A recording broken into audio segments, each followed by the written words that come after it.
As we learn more about the Orlando nightclub terror attack, which is now the worst mass shooting in American history, what more can law enforcement do to guard against this growing threat? Let's bring in now James Carafano, Senior Fellow at the Heritage Foundation and a Security and Foreign Policy Analyst. Mr. Carafano, thank you, first of all, in acknowledging the terrific job that law enforcement is already doing. What more can they do?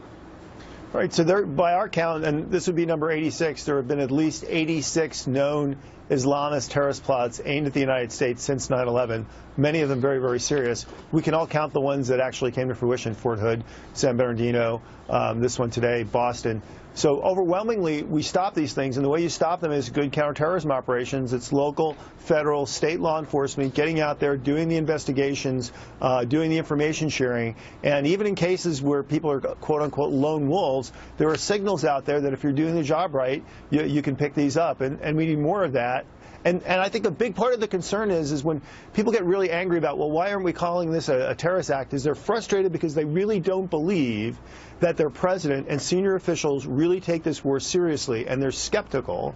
And that kind of ambivalence really, I think, it drives up concerns among average Americans. Well, to that point, regarding semantics and labels, my prior guest, pardon me, said that this fight on terrorism, the fight against terrorism, should be classified as military operation.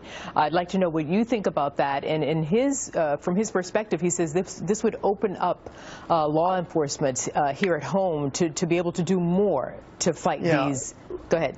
Yeah, I mean, I heard that interview, and he was part right, and he was part dead wrong. I mean, he's completely right in the sense what's driving this, what's fueling this, is the narrative that ISIS is out there and fighting, and it's calling fighters both to the battleground in Syria and Iraq and around the world to fight for them. And as long as they are standing and fighting, that's a global threat.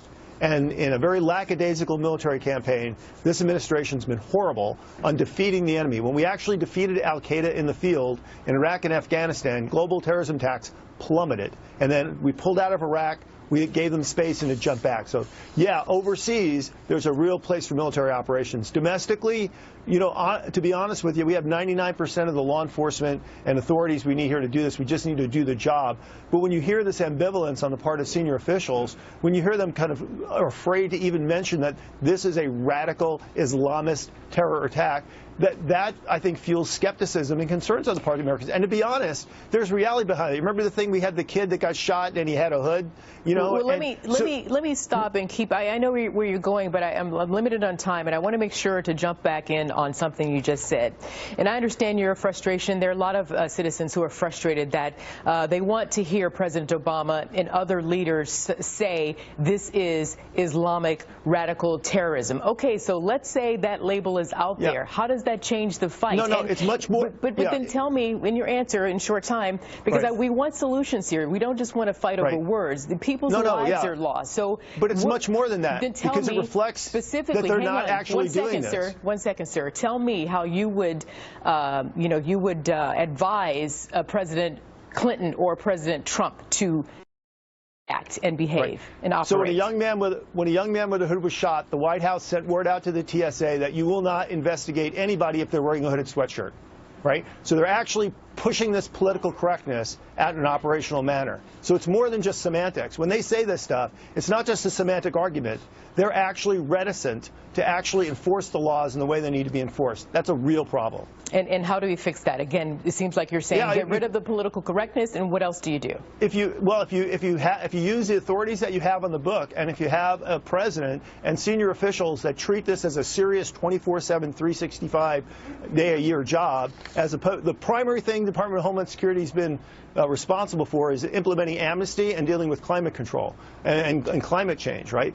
Instead of having the department focus on its day job. And that's just not happening from the top. So it's just about leadership, period.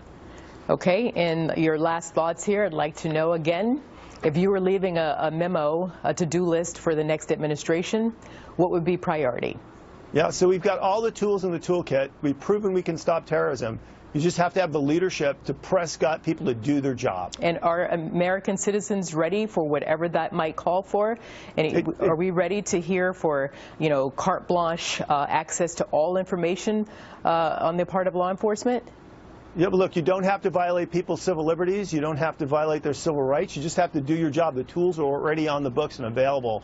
We just need people to take the task seriously. And I think the problem is I have an administration that just doesn't take this fight with the seriousness it deserves. I appreciate your thoughts, Mr. James Carafano, and just to be fair, I would imagine that someone from the White House would beg to differ that the president is not taking this seriously.